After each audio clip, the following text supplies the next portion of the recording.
তোমরা কি আমার খোকারে কেউ দেখছো বাবা? দেখো নাই? তুমি কি আমার খোকারে দেখছো? তুমিও দেখো নাই? কেউই আমার খোকারে দেখো নাই, কেউই না। জানো বাবা, আমার না ওই একটা মাত্র খোকা ছিল,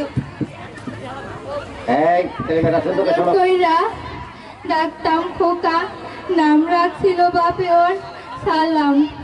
জানো, খুব আদরের খোকা ছিল।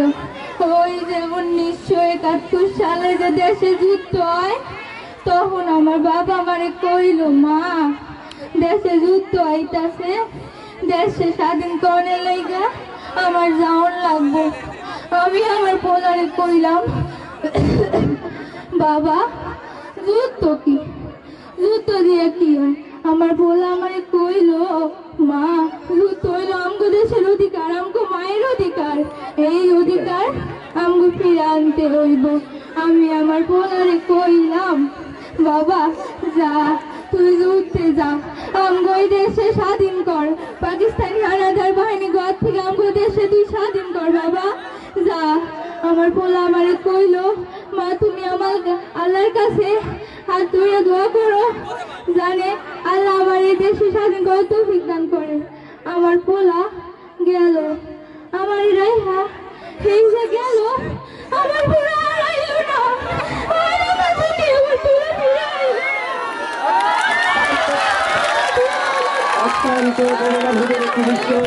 এভাবে 71-এ অনেক মা তার সন্তানকে হারিয়ে দেশে তো কি হয়েছে, আমগো দেশে মাননীয় প্রধানমন্ত্রী শেখ হাসিনা, উনি আমারে খাওয়ান দিছে, পড়ন দিছে, থাকুনের জায়গা দিছে, সব রকমের সুযোগ সুবিধা করে দিছে। আমি আমার পোলা বসে থাকতে যা করতো, আমার সব রকম সুযোগ সুবিধা দিছে।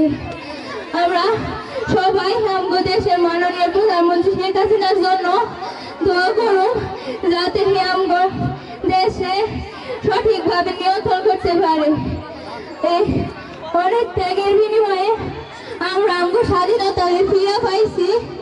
একটাই তোমার কাছে থাকবো যে আমরা যেন আমাদের স্বাধীনতা ধরে রাখতে পারি। জয় বাংলা, জয়